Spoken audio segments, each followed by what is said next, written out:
Hello, everyone. Welcome to our masterclass on sports writing by ScrollStack. My name is Ritesh. I'm one of the co-founders of ScrollStack, and we do these masterclasses every other week or so to bring out a very interesting creator who has expertise in a specific area that might be hot or that might be something that a lot of other people also want to know. So this week we have a very interesting one lined up for us. But before I go into specifics of that, let me just share a bit of context about ScrollStack for those of you who might be joining us for the very first time. ScrollStack is a new platform that anybody can actually use to create uh, content that they are passionate about and actually earn money from that content as well. So we have very powerful content creation tools and we have very powerful monetization tools. If you are somebody who wants to have a website but don't have the technical know-how or the money to create a website, we actually provide a great free way of creating your own website for your own custom domain and have very powerful creation tools, as I mentioned earlier, to sort of put content that you would put on your website as well. Or if you are a professional creator or if you are a semi-professional creator and are looking for a way to make sure that there is a home for your content and you are able to make money from the content that you create, again, ScrollStack is designed for that specific purpose. So please go and check us out at scrollstack.com and you will get to see how easy it is. You'll be up and running in less than a minute, and you will have access to millions of people around the world who actually use the site and read what we read. So you'll also be able to gain a strong foothold for the content that you write as well. Right. So all right. So with that, what we're talking about today, we're talking about sports writing, right? So among a lot of other things, sports writing is something that is becoming very, very popular. It's also in great demand, especially with IPL coming up. Right. It's actually a great time to get into this if you've ever thought that sports writing is something that you want to do or you've always wanted to dabble into it. This is the fastest or the quickest back-to-back IPL that we are going to have. The last one was in August, September last year, and then we are already in April, and the IPL is going to start. And also for a lot of people around the world, there is still nothing else to do, so it's likely going to be watched by the highest number of people ever. And that the same holds true for all the other content around IPL as well. And it's also like the intricacies of the sport. It's that there are so many layers to it that makes it very exciting and interesting to watch sports, to read about sports, to listen to things, all things related to sports and more, and also like to write about it as well. There is the game itself. There are players who play it, their stats and sort of like their stories around it, history of sport, context around it. There are so many layers to the sport that you can either that you can write about or you can create content around. So um, today we are going to have Ashish Magotra, who's been writing about sports for a lot of years, who's and who runs right now the field at Scroll.in, which is read by millions of people every month. So he's deeply steeped into the world of sports writing. So, welcome Ashish to the masterclass. So, and one of the things that Ashish will also talk about, but I also want to sort of like leave you guys all with is along with the field and scroll stack, we are actually launching an initiative called the Pitch, where if you write about IPL on scroll stack, Ashish and team are going to pick the best pieces from ScrollStack and actually feature them on the field. So you'll be up there with the best sports writers in the country. So this is also your opportunity to become a famous sports writer and actually make your name out there. So with that, I'm going to hand the mic over to Ashish. Ashish, welcome to Masterclass. I'm really excited to hear from you in terms of how should you go about sports writing in the digital medium and what are the do's and don'ts and how do you crack it. So over to you. I thanks, Ritesh. And as we head into the IPL, there is going to be a lot of interest and a lot of different aspects about the game that we actually want to write about. But for those who don't know me, I've been a sports writer for roughly 20 years now. I started off at Reediff in 2000, and since then I've been with a number of digital publications in India. I was part of the founding team that launched First Post in India as well. and now I've been with the field for around 4 years. So let's sort of cut to the chase and sort of just get into talking about sports writing. Now, why do we want to write about sport? Why is it that we want to talk about sport? What is it that we want to say? Why is it so important to all of us? If you actually go through a Virat Kohli press conference, he might turn around and say that he doesn't care about what anybody else outside the dressing room has to say about it. Mahindra Singh Dhoni used to have a very similar idea as well. He would read the newspaper, but he would avoid the sports pages. After a while, when Rahul Dravid was the Indian skipper, he too would not want to give anything controversial away in a press conference because he felt that his quotes would be twisted and turned until they became controversial. So, why is it that sports writing is important to us? What does it mean? Why should we even do it? Now, it is a question that almost every sports writer thinks about. What is the difference that you make? And this is a question that I have been giving a lot of thought to. And perhaps a few days ago, I got the answer to this question while reading a particular book. It's called The Invisible Gorilla by Christopher Shabry and Daniel Simons. Now, these two gentlemen, they conducted a experiment. They made a video of players playing basketball. Half of them were in white jerseys, the other half were in black jerseys. And the viewers were given a very particular task. They were asked to count the number of passes that only the players in the white jerseys make. It was a difficult task and it requires a lot of focus. And halfway through this video, a woman clad in a gorilla suit danced across the court. As the experiment came to an end,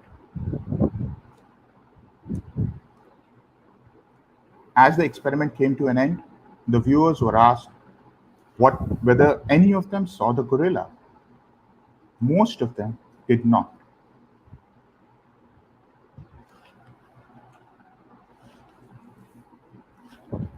The reason for this was that because they were so focused on what they were doing, they became oblivious to everything else. And perhaps that is the point that Virat Kohli does not get. He does not get that while he is so focused on what is happening in the dressing room, there are certain things that he or people in the team management can also become oblivious to. And that is why when you actually look at the entire study and the way it was conducted, in essence, it illustrated two things about our minds. We can be blind to the obvious, and we are also blind to our blindness. And that is why many sports writers really write, because they are not part of the group. They are providing a view from the outside, a view that somebody in the team management cannot give, because it is also an unbiased view. Do you think it will be easy for somebody junior in the team to go up to a Virat Kohli and tell him that, hey Virat, what you're doing in the T20 team does not work for us? No, it won't, because Virat Kohli is the guy in power. And no matter what Virat Kohli tells you, at a certain level, he will not like it. But this is exactly why sports writers come in, provide an unbiased view, and provide a view that can perhaps maybe help the team too. Some prefer to call it, criticism that can help the team. Others simply choose to ignore it. But in over so many years, we've seen so many players also benefit from what they've actually read in newspapers, on websites, in terms of stats, in terms of data, in terms of what is being said. Sometimes it can hurt a player, sometimes it can serve to bring the best out of him. There are so many things that can be said. And these views don't really need to come only from maybe a newspaper or maybe on television. They can actually come from anywhere. And that is where the internet becomes a very, very interesting space because it is the most democratic of mediums. When you look at a newspaper, it is a place of privilege. Not everybody can go and write in a newspaper. Not everybody can appear on television and offer comments as an expert. But on the internet, you can set up your own blog, you can be on social media, you can make points without being an expert. And that is also where sport is truly democratic. Because I don't need to have played sport, I don't need to have played it at the highest level to be able to make a point about it. All I really need is to be passionate about it. I need to watch sport to understand why whatever that person is doing is difficult, or why it's easy, or why it's fantastic. That is what makes somebody love sport. That is what makes somebody want to write about sport. But that also is why getting discovered on the internet is among the most difficult things to do. Because while in a newspaper or in television, you already know your audience. How do you get discovered on the internet? That is the big question. There are millions of people writing about a particular thing, a particular event. Say when MS Dhoni retired, there were so many people who wrote so many things about it. Why would one particular thing stand out? Maybe if you're writing for a very big website, people will notice your column, people will notice your views, and they'll be like, right, this is something worth reading. But if you're writing your own blog, if you're writing for a smaller website, how do you get noticed? What is it that will work for you? What is it that won't? Let's just get into how we at the field go about deciding how we want to write a piece and what is it that we want to say in that piece. Now, one of the first and most important things while writing is essentially the headline. A lot of people will talk about clickbait as if it is a bad thing. It isn't. The problem with clickbait is not the headline. It makes you click, and that is a good thing. The problem with clickbait is what happens after you click on the headline. But whether you like it or not, one of the most important things on the internet is the headline. If your headline doesn't work, people will not click on your story. No matter how good the content in your story is, people will not click. So do put a lot of effort in the kind of headline you choose. Now, there are ways to go about choosing the headline. One of the most obvious ways will be to look at what the SEO topics are. How do you optimize your headline for the search engine? At the end of the day, search engine optimization only means looking at keywords that people are already using to search for a particular story. Include those headlines in your headline and include those words in your headline, and there's a better chance of your headline being discovered when somebody searches for it, or maybe if you're really lucky, even appearing on Google. So one of the most important things is to get your headline right. The other reason why I believe a headline is very important is because it gives you focus on what your piece should be about. You can have, when you're writing in print, or even when you're talking about something on television, you very often don't have the option to actually decide what your headline is. You don't know how much space you're going to have, or how the editors are going to edit it, or what is the length of the headline that you'll need. But in the digital medium, you have much greater leeway in terms of deciding what the length of your headline can be, or what the headline is. What is the headline that you want?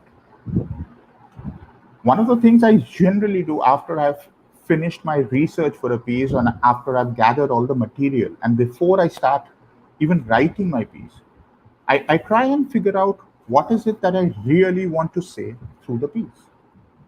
And one of the best ways to do that is by figuring out what the headline of your piece is going to be. You get that right, the rest of it just tends to flow a little bit better because it just informs everything that you do after that. It makes sure that whatever you want to say just flows a little better because you already know what your goal is. On the other hand, if you don't figure out what your headline is, there is a chance that sometimes your piece can go all over the place.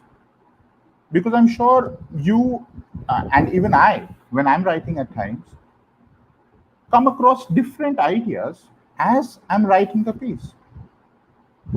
And that means that it just makes me double back. It just makes me want to wonder whether I'm on the right track.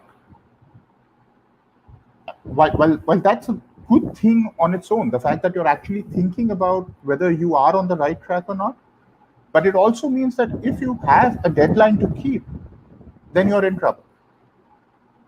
Which is why at the end of the day, you want to make sure you've done your research, you've figured out what is it that you want to say, even before you start writing. Get your headline in place, get your subheads in place. Once you've got that, that is when you know you're ready to start your piece. The other most important thing that we actually notice on the internet, and this is that we've actually looked at a lot of data analysis tools, is that very often people on the internet will just move away from your piece if they don't like what they see in the first 2 to 3 paras. If the first 2 to 3 paras don't work for them, they'll click away.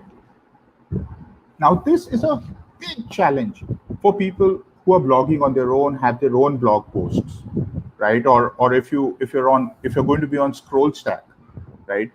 How do you make people stick? How do you make people actually sit and read your entire post? Because sometimes the best points you are making in your post might be towards the end of your post. So how do you make sure that people get to your end? And it is a very, very difficult thing to do, but this is also why people love books that we refer to as page turners. It makes you want to keep reading. So when you actually are thinking about a piece, once you've got your headline right, do think a lot about your intro. You need to make sure your hook works. You've got to hook the reader in. You've got to hook him in by saying something that makes him want to read the next para, the para after that, the para after that, and all the way to the end of your piece. That is what is very, very, very important on the net. A lot of websites talk about, wanting to write longer pieces or why longer pieces work. But at the end of the day, a longer piece only works if people read through it. If people don't read a piece, does it matter if whether you've written 2,000 words or 1,000 words or 700 words or 400 words? The length of the piece is irrelevant. The only thing that truly matters is whether you manage to get your point across. What is it that you wanted to say? And whether you have got it across, whether it's in 700 words or even in 500 words, it doesn't matter. Which is why the hook for your piece is super important. You get that right, the reader knows, I want to see where this is going. You don't get it right, the reader clicks, he moves away. The headline is also important because at the end of the day, for example, if a reader discovers your piece on Facebook, I'm just scrolling. I see the headline, I like it, I'll maybe click on it. I don't like the headline, I just scroll past it. And the similar thing applies on Twitter or any other mediums that are used to sort of discover pieces. In fact, now if you actually look at it, the way people even use search, it is becoming a very, very, very personal preference, right? So you want to get onto a medium where friends and families are actually recommending certain pieces, and you are more likely to read them than what you actually have Google or anybody else recommending. So, which is why it's very important to make sure you get your headline right. After that, you get the hook of your piece right. And then at the end of the day, once you've sort of reeled them in, once you've got them in, what is it that will actually keep them in, keep them interested? Now, I'll just go back to something that one of my editors used to say. And I'm not somebody who studied journalism. So everything I sort of learned about writing was on the job. And one of my editors used to always talk about saying that, when you're actually writing something, just think of it as a game of tennis. When the ball hits the middle of the racket, it almost feels weightless. It kind of just goes off the racket, and you almost feel like you're not even making any effort. But the moment it goes off center, you feel the strain, right? You feel that this has missed the target. It'll hit the frame of the racket. It'll kind of shake you up. And he said writing is very much like that. Now, one of the methods that he suggested to make sure that you're on the right path when you're writing a piece is to make sure you read your piece. Read it over and over again until you're sure that one sentence flows into the other. The moment you feel it isn't, go back, read it again, read it again. Keep reading it until you're absolutely sure that the flow of your piece is correct. Now this is something that has to ideally be done by the writer himself, not by the editor. You need to do this before you send your piece to the editor or before somebody edits your piece, because only you really are aware of the kind of flow that you want for your piece.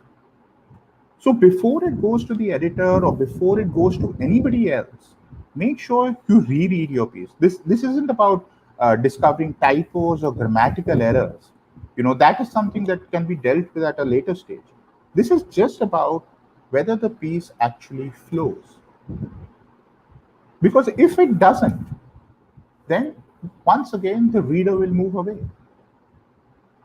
All of this combined is also why the digital medium is a very, very difficult space to survive, because you have to make sure you get your piece absolutely right. At the same time, if you don't get it right, given how things are these days, be prepared to get trolled. But if you do get it right, you will get instant feedback, right? It's the kind of feedback you do not get in a newspaper. It's the kind of feedback you do not get in television. It is also the kind of feedback that you can interact with. And that again makes things very interesting, because you're getting that instant feedback. You will constantly know whether you are on the right track or not. So make sure you read, reread, and read it as many times until you're absolutely sure it flows. After a while, you will find that this particular process will just happen while you are reading it. You will not need to actually sit and make a conscious effort at actually reading.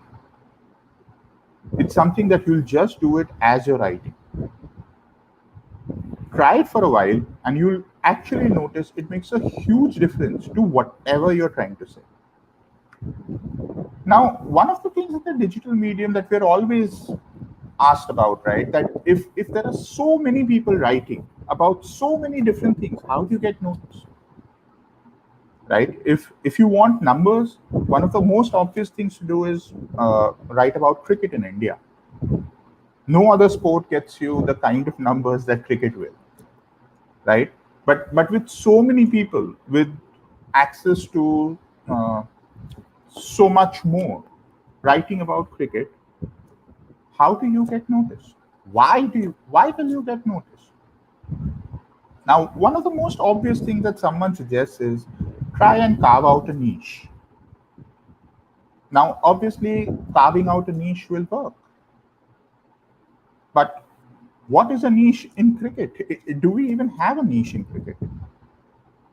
Now, that is something that is much, much more difficult to do. For example, at the field, we've done a lot of stories about the business of sport, and we've discovered that those kind of stories really do get read. Now, why do those stories get read? Firstly, maybe because there aren't too many people talking about it. Secondly, a lot of people are interested in the kind of money that is being poured into cricket. When Virat Kohli, for example, gets a rupees 100 crore contract with Puma, everyone's interested. Is it a good deal? Is it a bad deal? Is it good business? Is it bad business? Especially because when you look at it from the outside, and you will see that whenever Nike or Adidas have tried to make a huge play for the sport, it hasn't really worked for them. I mean, given how big cricket is in the country, why aren't Nike the kid sponsors anymore? It would have been a no-brainer. It's like having somebody say for football in England, right? Would would a big company actually just pull out of being a kid sponsor for England or Brazil or Spain or Germany? They wouldn't. They would think 1,000 times about it, right? But Nike pulled out. Now, why did they pull out? Perhaps the answer is that there are not that many Indians who are actually bothered about brands. I mean, maybe that market just isn't big enough in India right now, and that makes a huge difference. But there is an audience for it, and we've discovered that there's an audience for various kinds of business or sport writing. It's not just the big contracts. It's also about the way a certain logo is used, or the impact of CSR on sport. Not just cricket, but a lot of other Indian sports that can sort of benefit from CSR in a big way. But there is certainly a very, very big audience for it, and in a way it works because it appeals not just to the sports lover, but also to somebody who cares about business. And the moment you kind of enter a space where two slightly distinct fields sort of crossover, I think you're in a good space, because then you're actually just making sure that you're just opening up your writing to that many more people. So carving out a niche is perhaps the way to go forward, but you also need to be kind of careful about what exactly you want to sort of say through that niche. I mean, it can be very simple to say that, hey, I want to just kind of sit and talk about business of sport, but what kind of business of sport stories are you going to be talking to people? Is it just your understanding of it? All of it combined is something that will actually make it work in the long run. Now, one of the other things that a lot of people have actually wanted to do in India is that we want to actually look at data journalism, especially in sport. I mean, sport deals with numbers all the time. How many runs someone has scored, how fast the ball was, how fast he ran between wickets, the biggest chase, the highest particular innings, all of that, right? It should be easy. But how much of that data is really available? When you look at American sports, for instance, if you look at baseball, or if you look at NFL, they have data stretching back years. And that just makes it much, much easier to compare. But if you look at Indian sport, data journalism isn't as easy as you think it is. There is data for cricket, but a lot of that data isn't really up there, because maybe going back to maybe the start of T20 cricket, 2005 or maybe even 2000, you have reliable data available. If you go before that, you won't really be sure of the kind of data you have, and that makes comparing things a little bit more difficult. And this is just cricket, right, which is the biggest sport in India by far. But if you actually go over and look at other sports, there is simply no data available. So if you're actually thinking data journalism is the way to go, then you need to be prepared to have your own source. Some of the best statisticians we know have their own databases, which allows them to sort of sit and crawl whatever. And this goes beyond what you would get at a stats guru at Cricinfo or some of the other websites that provide statistics in cricket, right? So you build your own database and just sit and crawl it for very, very different maybe results. And that is what makes it sort of interesting. If you want to do a lot of data journalism, probably the only sport that you can actually do it for in India right now is cricket. All the other sports is something that there is just no data available, except for maybe the years in which India won a hockey gold, or maybe the number of goals they scored in the Olympics. But between the Olympic years, there'll be nothing. And that is a bit of a shame, because we've never really got to a point where our authorities have actually gone back and made sure that they've actually preserved that data. But anyway, sports journalism at the end of the day is very, very interesting, because it is the only form of writing that actually allows you to combine reportage with opinion, with your own personal opinion, right? At the end of the day, a shot could look so many different things to so many different people, and that is what makes sports journalism interesting. Because I could look at the same shot and somebody else in my team could look at the same shot, and the both of us could have very, very different opinions about it. One of us could say that it wasn't what the batsman was intending, while the other could say, no, that's exactly what he wanted to do. But that is exactly what makes sports writing interesting, because it means that at all times you are being asked for your opinion, and your opinion matters. That is also why blogging about sports is much more interesting than blogging about almost anything else, at least in my opinion. Because it means that what you think matters, and it means that what you're writing about, you have an emotional connect with that, right? Because you don't write about sport unless you love sport. And if you actually want to get onto ScrollStack and just experience how it is to sort of keep writing, I think the IPL is a great time to do that. You'll have a match every day, so many different things to talk about. You'll have the entire business aspect of how an IPL team is run, which team is making money. Are there ad campaigns interesting? How they handle social media, is that interesting? A look at how teams have been built. We've seen Chennai Super Kings adopt a certain way to build a particular team. The Mumbai Indians have come in and they have topped that. They don't actually just work with players just for the IPL months. They're actually sitting and working with their players all year round. And that is something that the Delhi Capitals, which are now the team on the rise, have said they are trying to learn from the Mumbai Indians. But either which way, I think it will be a very, very interesting sort of season. Will it be possible for Mahendra Singh Dhoni to launch the unlikeliest or of maybe comebacks and somehow manage to win this season for the Chennai Super Kings? I'm just as interested in seeing what he's actually capable of as perhaps in seeing whether anybody can stop the Mumbai Indians. It could be the Delhi Capitals, but with Shreyas Iyer missing, we really don't know how that'll go. But either which way, I'll bring this chat to a halt now. I think there are a few questions that we might have. So please do send in your questions if you have any about sports writing or about how you sort of go about things. And if I can answer them, I will.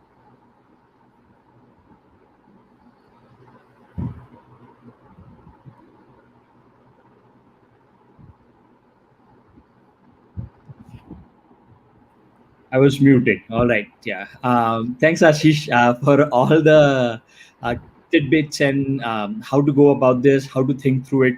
We've got a series of questions, so I'm going to jump in without saying anything else. I'm going to take them in the chronological order. They're all very interesting, so I think we are in for uh, a busy next 23 minutes of time that we have.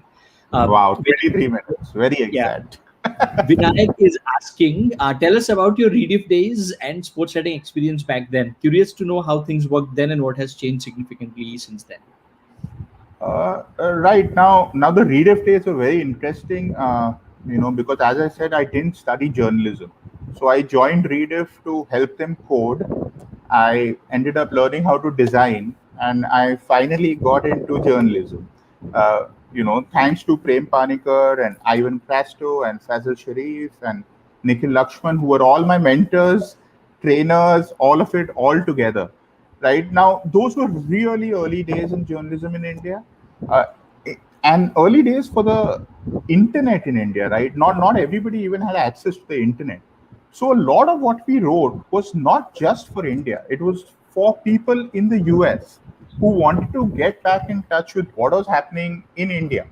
And at that point, they had no credible source to sort of look at.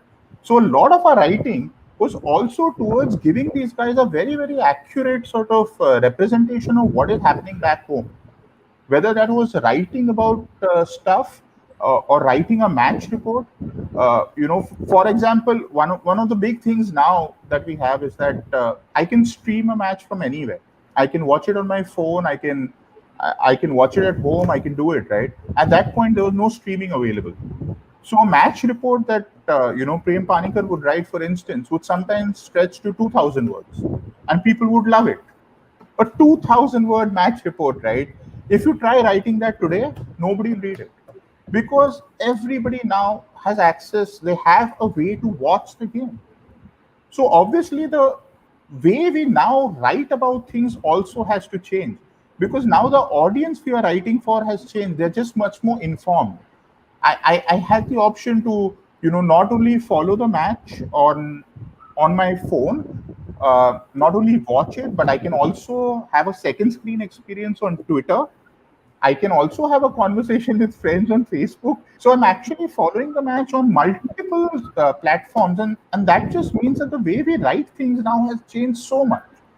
And at that point, I mean, the one thing that we had was that we had maybe 3 or 4 big websites in the country. So if you had something on Reediff, you just knew that everybody was going to read it. It was like getting Rahul Dravid in, and nobody knew what a chat was, right? Getting Rahul Dravid in for a chat on the internet for the first time, and it was such a new and novel experience for everyone. Now I think the way we sort of look at the internet, the way we sort of experience it, it's just so very different. At that point, it was a novelty. Now I don't think we even think about it. I mean, it's almost something that we just live with, right? I mean, take the internet away from our kids for a day, and they'll they'll go nuts. We'll go nuts, right? So I mean, now we can't imagine life without the internet. But at that point, the internet was a very, very new experience, and I think one of the very interesting things at that point was, the way people would sort of interact with the piece, the kind of responses we would get in our email. I mean, you'd get like 500 responses to a particular piece if it hit a nerve, and and a lot of us were sort of encouraged to sit and have a conversation with them. And now I think we just have that conversation on Twitter or on Facebook or whatever else. But they were just very, very interesting times, because there were also times when we were just experimenting all the time. everything was being discovered, live commentary was being discovered, live reports were being discovered, scorecards were being discovered. Everybody was slowly getting access to cable television. So I think we were in a period where it was a sort of state where everything was evolving, and I think it just made it a lot of fun. It was a good learning experience, Got great it. learning. Yeah. Excellent, excellent. And I actually got to see the other side of it.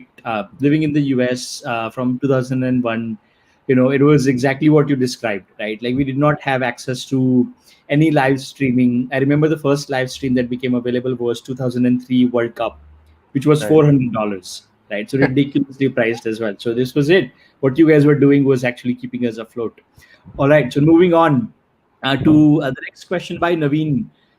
He's asking, except cricket and football, what else works in India, right? What kind of sports and what about those sports is what people should focus on? Um, I'm not even actually really sure that football works in India, because if you actually look at some of the numbers for the live broadcasts on for Star Sports and for Sony, you would actually notice that it's a very small niche. But I think what we have actually seen starting to work in India is sports where India is taking part. We can see that is starting to sort of hit a nerve. Whether it's India playing hockey, or whether it's India actually competing in kabaddi or table tennis, or even athletics. We are starting to see that there is a much sort of wider acceptance of those particular sports.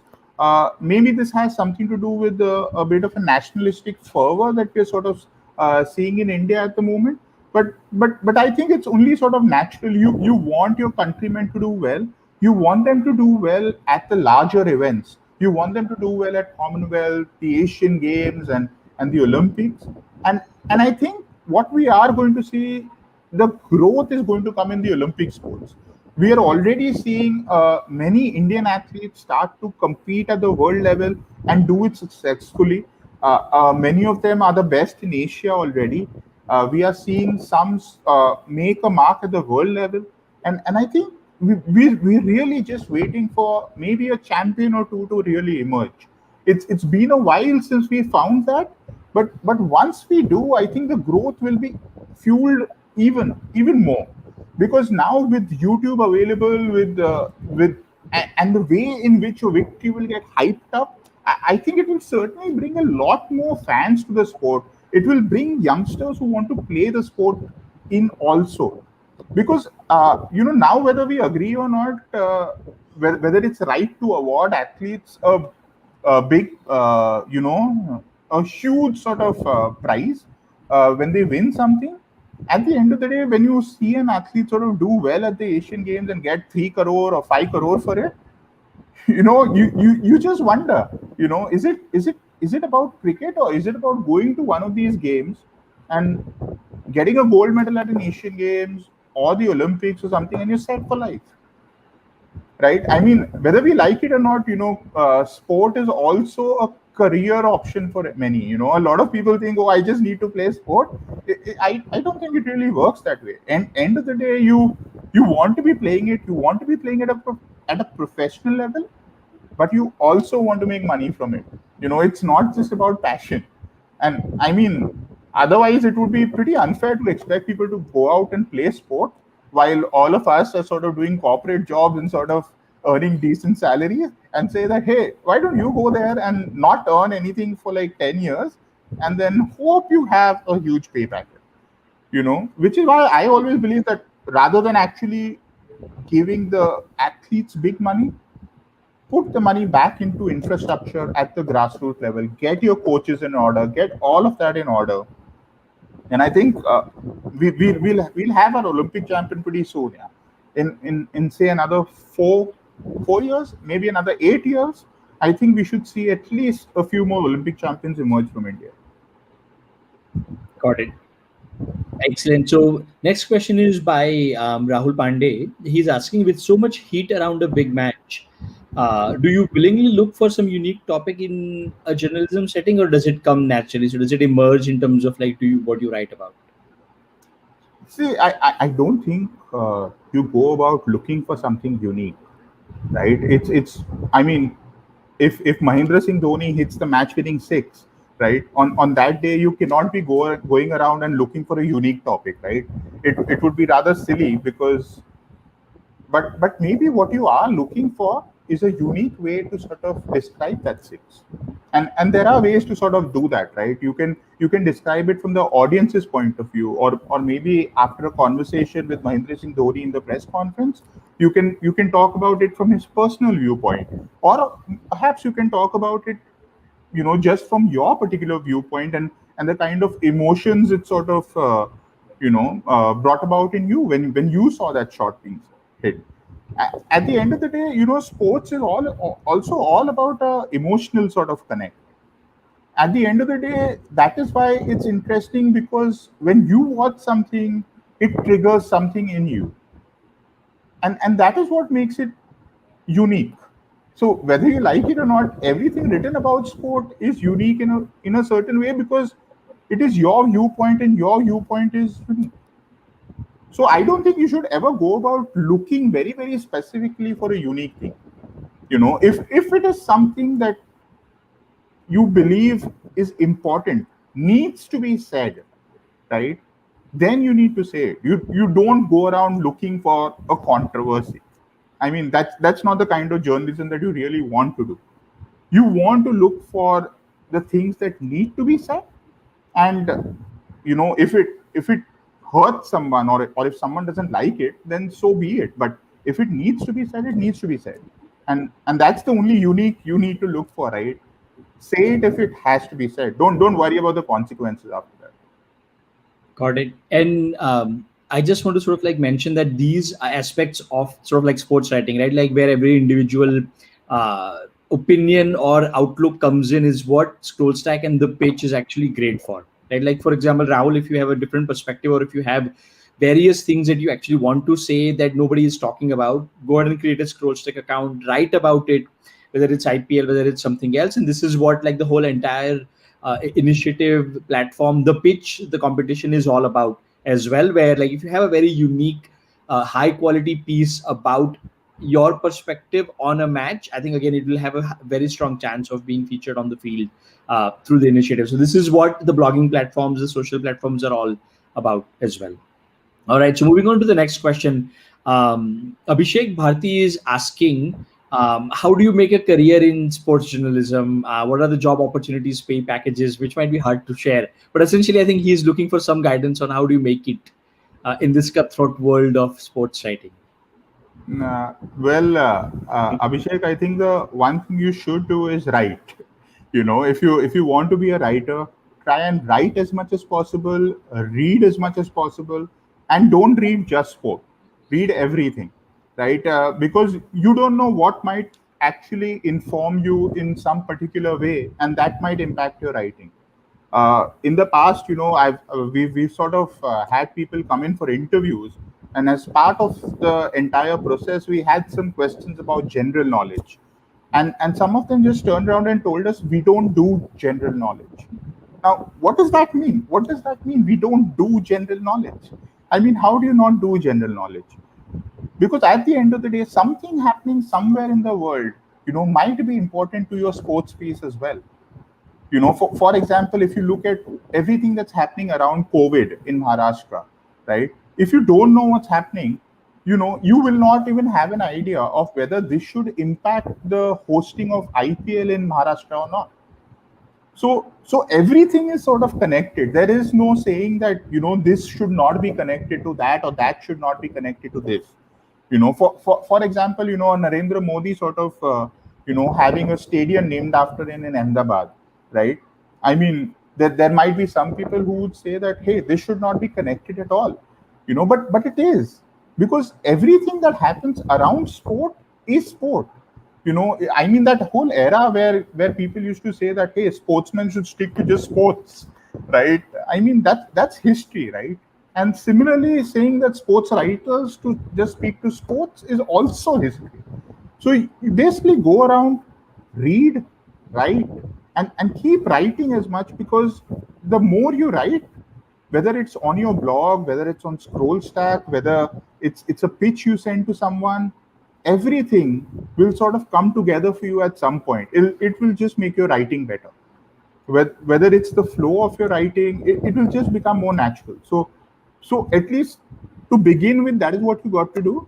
And once you feel that that is what you're absolutely sure of, I think going and getting a journalism degree from a college is not a bad idea. I mean, that is something that will certainly get you the right kind of offers, and that could be a very, very good first step to sort of take. Got it. All right. So we have two questions that are slightly connected. So I'll try and sort of like bridge them together. They are by K.O. Nair and Arish Ansari. The first one is about sort of, we see that there are many accounts who just copy and paste news from other sources. What's your take on it? And the connected question is sort of like the emergence of AI in writing, right? Where one part of it is copying, but the other part of that is essentially sort of like nobody is writing, but a machine is actually creating. And then I was actually listening to something today where they said that AI writing is now at a stage where it can actually produce a high school level full essay just on a topic using machine learning and deep learning, right? So I think it's very interesting in a world that we live in, and like the emergence of these two, were copying as well as AI coming together.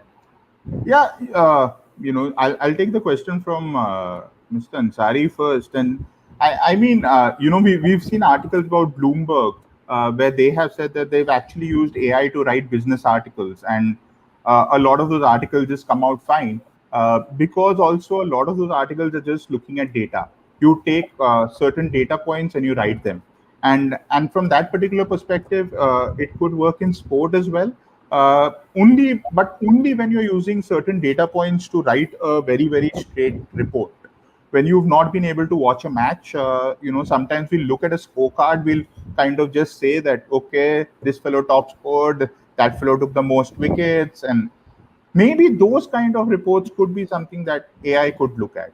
But if you're looking at a slightly more detailed sort of conversation, or a slightly more detailed report, I think AI might fall a little short right now, because, as I said, sport is an emotional, sort of connect.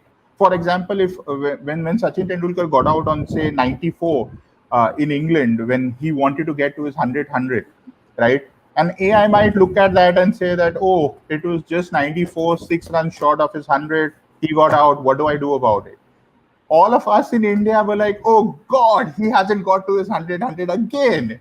What do we do about this? And that kind of emotion, I think AI can't really capture at the moment. But who knows? Yeah, we have them looking at deep learning in a big way. We are seeing what some of these AI programs are doing in chess. AlphaGo is beating some of the best grandmasters in the world very, very easily. I mean, it's not even a question of what it does anymore. Deep Blue used to beat Gary Kasparov. So I think maybe in 20, 30 years, Ritesh is the tech guy, so he's probably the best guy to answer all your AI questions. But I think he's probably I think AI is definitely the future, but whether it will ever truly be able to capture the emotions of what we feel, it's not a question I think we can answer right now. Yeah, And exactly. And I'm the sorry. second question was about copy pasting, right? Like there is blatant plagiarism essentially at times. Like, do you have an opinion on it? Uh, uh, you know, uh, One of the first questions that Vinayak asked me was how things were back when we had Rediff around. Now, one of the things we had back then, one of the big differences now, is that if you had an exclusive, it stayed an exclusive for a few days. Now, if you have an exclusive, you're happy if it stays exclusive for 15 minutes, because someone else is going to pick it up and at least take the major chunk of your piece and put it into something else. And if they have better SEO or better discoverability, then your piece might not even come in the conversation about that particular topic. So obviously, I think there is a certain set way as to how this should be done. The problem is that a lot of people, when they do this, they do not even bother giving credit, right? They'll just take the piece and they'll say it was said on a website, or it was said in a newspaper. I think basic etiquette demands that when you take a piece like this, you take as little from the piece as possible based on the length of the piece and give proper credit. Make sure you are pointing people back to the website that did the initial hard work, because I think that initial hard work should be recognized, right? I mean, if you do all the hard work and someone else takes the credit, you wouldn't like it, right? But a lot of people do not see it this way. For them, anything on the internet is just about the numbers. Get the numbers in, that's all they worry about. And I think we just sort of need to sort of evolve beyond that point and say, yeah, you can do it, but there's a certain way to do a particular curation as well. At least add a little bit of your own to it. The moment you do just what they have done, I mean, that is when it just comes down to plagiarism or copying. And I think that is something that, everybody should just look down upon. And I think the more people do it, I think the better the standards in the industry will become. So I think all of us should sort of make an effort to sort of ensure that proper credit is given where it is due. If someone does a great story, please come out and say it's a great story. Don't just copy it. Got it. All right. Next question by Ram Teja. Ashish, match reports have become boring. If you see the Athletic UK's football site, they do not concentrate on match reports but pick a particular subject and write. Your thoughts if this can become the norm in cricket? Yeah, that's exactly what I think I was speaking about a while back. Because it's going to become more and more difficult to write match reports as they existed, right? But at the same time, when I'm in office or even when I'm at home, I do not watch a match with the same kind of focus that a sports writer watches. Simply because it's the sports writer's job to sit and watch every ball, to suffer through bad matches as well, not just the good matches, right? So sometimes, even if you are watching a game, sometimes there is slightly different perspective that that writer brings to the match. And while I think the match report can't be just what it used to be, it can't be just a simple retelling of events. You do want to try and add maybe something more to it. You do want to try and add a certain angle to it, perhaps something that maybe stood out for you in the match. There's no point, and maybe that's the way to sort of go forward. We have the agencies which are going to do the simple retelling anyway. So, and most websites have access to a particular agency, to a PTI or a Reuters or a AFP or AP or whoever else, right? So maybe that basic match report just needs to be left to them. If you want to sort of write for your blog, then I would actually say that don't look at a basic match report. Look at something that allows you to leave your stamp on the match. What is that? If you feel it was that brilliant a day which just needs to be told, then tell it. But what is the aspect of the day that stands out for you the most? Maybe that is something that match reports need to be a little bit more about, because with your match report, a lot of these websites also put out say a video, just put out match highlights. There are so many of these match. So if I can actually watch the match highlights, do I always need to also read a 800-word match report? I don't. So I think there's no hard and fast rule, but I think we will see the nature of match reports sort of changing, and I think it will be a much more natural change than most of us realize. Even the person who's writing the match is just going to start realizing that, hey, I don't need to write just what happened on every ball. That's not going to work anymore, I think. Got it. All right. So we've hit the time limit, but there are so many other interesting questions that we are going to go over. But we will try and do this in a slightly faster, more of a rapid fire way of doing things. So let's see if we can. Okay, Ritesh, smaller, shorter answers. Perfect. All right. So Tarek is asking, when writing, how do you form a perspective about an era that you may not have watched the sport in, but want to write about it or introduce new audience to it? Tarek, the simple answer to it is to go back and do old school reporting. Talk to people who played in the era, read about the books in the era, there is no substitute for that. You can't make up things if you've not been there. So you have to actually go, and that is what we expect a lot of our younger reporters to actually go and do. A lot of our younger reporters, at least in the internet, feel that it's okay to come out and write opinion. But in the old days, you didn't write opinion until you had been reporting for 5 to 6 years. I mean, you couldn't even dream about writing opinion. And there was a reason for that, because they wanted you to form perspective through experience rather than just what you sort of think. Because sometimes there's so much more that we can discover. So whether it's actually even sitting and watching a school cricket game with a coach, and you would hear him sort of have so many insights about maybe when he watched Prithvi Shaw bat for the first time, how did he bat, what was his stance like, how has it changed now, all of that. So I think there is no substitute for old school journalism. Sometimes you just got to get out of your office, go to the Maidans, go to the training centers, sit there, spend time with them, and listen to them, because they are the ones who are playing, they are the ones who are doing all the hard work.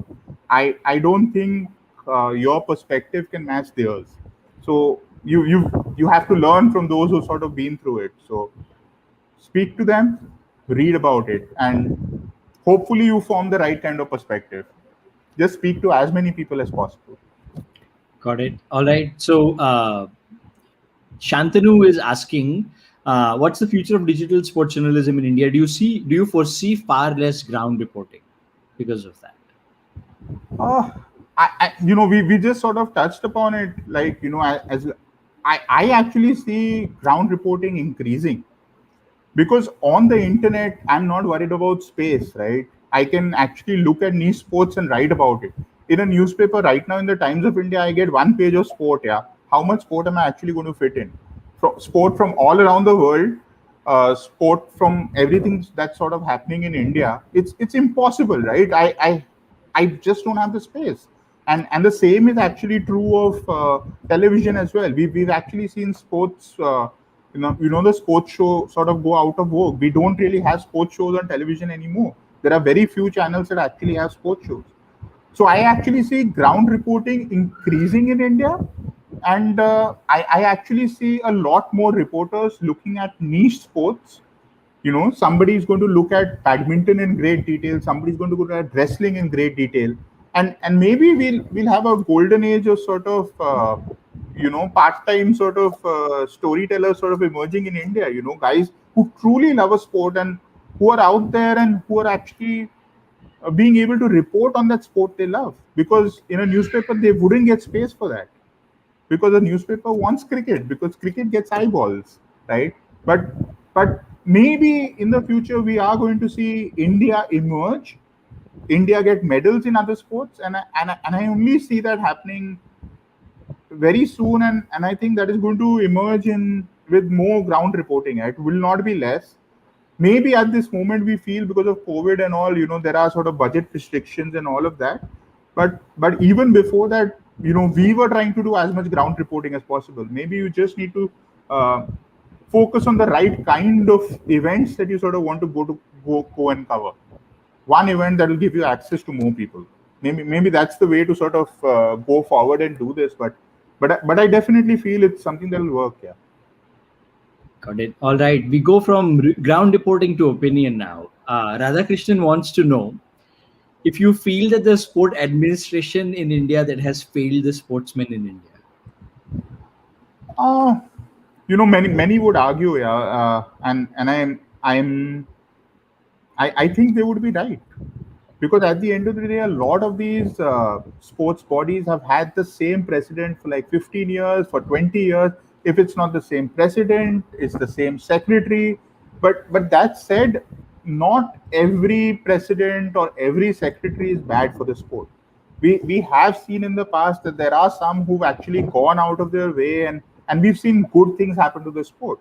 For example, if you look at the state of say the shooters in India, right now, Abhinav Bindra won our first gold medal in 2008. But even before that, we actually saw that there's a better structure for shooting in India. The National Rifle Association of India has actually tried to put a structure in place, not just for the seniors, but also for the juniors. We've tried to give them more exposure, and we've actually seen that we've got more success at the world level also. Maybe success at the Olympics is still lacking, but we are getting more medals at World Cups. We are getting more medals at Asian Games, Commonwealth Games. We are dominating. So definitely, I think that there are people who can learn from what is sort of happening in administration. There are a lot of bad practices also, but that is something that I think can only be solved if you have a players body in a particular association. Because right now what you have is officials being afraid of no player. That is because a player does not have any power on his own. So if you want to actually solve that, I think the only way to sort of even the scales is to make sure that administrators feel that I can't mess with a player. You get a player's body involved, it just gives players a better bargaining plan. And once that happens, I think we'll see things sort of get much smoother. So it's a long process, but it's probably the only way things are going to improve. No matter what anyone else says, whether it's the sports code or whatever else, they'll find ways, they'll find proxies to sort of get in and run the show. And it's not just in our, in our sports bodies, right? We see the same thing happen in our political system also. So it's not something that's easy to cure until you make sure that the players have power to. You don't give the players power, nothing's going to change. This does not mean that the players need to be administrators, though. Administrating is a very, very specialized job. Not everyone can do it, but I think players definitely need to have a greater say in what is happening. Got it. All right. The next question is by, love the name, a gully cricketer. How important small town sports journalists have a role to play in development of sports in a country like India, that the infrastructure of sports is very poor at the grassroots level. So essentially, local journals rolled in making sure that the news comes up and talent comes up.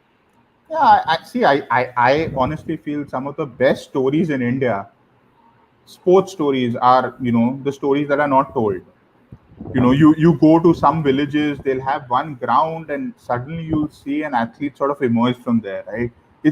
There is a fabulous story waiting to be told. If there's a recently at the Mushtaq Ali tournament for cricket, we had the first cricketer from Ladakh actually representing Jammu and Kashmir. But he's not just played cricket. Yeah, he's represented Ladakh in some 3 or 4 different sports. So there are definitely stories to be told. Yeah, and it is difficult for a small team to actually go out and go to these smaller stories. But even in the US, we've actually seen local reporting is growing at a huge rate. Because if I'm living in Bombay, I want to know about what's happening in my city, right? And right now, what we've seen happen in Bombay is that we've seen local sports reporting completely go out of the window. When I was a kid, we would have reporting on school sports, we would have reporting on everything that was happening in the city. So I would know what is happening in my city. I would know every young cricketer coming up. Now I don't know anything. Hindustan Times has stopped doing that also. Indian Express used to have a supplement in which they would cover local Bombay news. That has also stopped. So the best stories are not always about the biggest stars. The best stories are just good stories, right? It's a story that strikes a chord, and that does not have to be reliant on how big that star is or how many people want to read about it. So I definitely think there's a huge scope, for small town sports journalism in India, because there are so many stories. I mean, India is a really big country, right? And you can just imagine the kind of stories, the kind of inspiring, uplifting stories, or even stories that demand change in the country. There's nowhere there's a dearth of such stories. There are a lot of stories out there just waiting to be written. So I think everyone just needs to do their bit. Got it. All right. So Manya has a question for you, Ashish. How difficult was it to switch from a tech-based job to journalism? Um, Actually, I don't think it was difficult at all. Yeah, I was just doing tech essentially because everybody at that point was doing an NIT course. So my mom put me in an NIT course, And essentially, end of the day, we were like, okay, I'll go over to Rediff and I'll practice HTML and JavaScript and Perl and whatever else, right? But because I used to play a lot of sport and I used to, read a lot about sport, and we just had the Sydney Olympics around the corner, yeah. So they just asked me to start writing, and it just kind of took off. It's almost as if I never had to make a decision. It was just made for me, and things just flowed, and I just went with the flow. So I just got lucky in that sense, I would say. Got it. All right. Last question, and again, this is more of the less about reporting, more about like the state of sport. Rajesh wants to know, how do you think the Dalit resurgence, which we are seeing in many fields of late, will influence the sports space? Um, See, I definitely think there will be some sort of influence. For example, but it's not something that happens overnight, unless like say South Africa, which has looked at quotas, to ensure that their teams have a better mix. In India, we have gradually seen earlier when you would look at cricket teams, for instance, you would see lots of players only from the metros. Then around the 2000s, we saw this start to change, right? We had Mohammad Kaif sort of captaining the under 19 team. Suddenly, UP had like five cricketers in the Indian cricket team. And now, after that, we saw a scene where someone like Mahendra Singh Dhoni came into the system from Jharkhand. I mean, people didn't even know people in Jharkhand play cricket, right? So we've seen that sort of change, and then we are actually now seeing so many other cricketers coming from so many smaller states. But for it to truly become a revolution takes time. It's not something that's going to happen over time, overnight, right? And for that sort of change to happen, I think it needs to be very institutionalized. It has to be something that the BCCI says they truly want to do, because for them to come into the Indian level, they'll first need to come into district teams, state teams. They'll have to make their way up step by step. It's not going to be an easy process, but at some point, you're right. It probably needs to be done to ensure that everybody gets a fair chance at doing the best that they can. Excellent. All right. So that marks the end of it. This is fantastic, Ashish. I really loved this interaction, and all the questions were great. So was your Thank you. talk. So I think so like as a sports lover, I love this the best. Just Hour and go to your ScrollStack page and write a blog about IPL. I will. I actually have a piece in mind that I'm going to write, and let's see if I qualify for it or not. But I think IPL has a Chicago Bulls problem. So we'll see. We'll see how what they decide to do that. At least the CSK has that problem. It's the last Ah, chance for them. yeah, that's true. That's true. Exactly. So, all righty. So, with that, thank you everybody for tuning in. Thank you so much for your time, Ashish.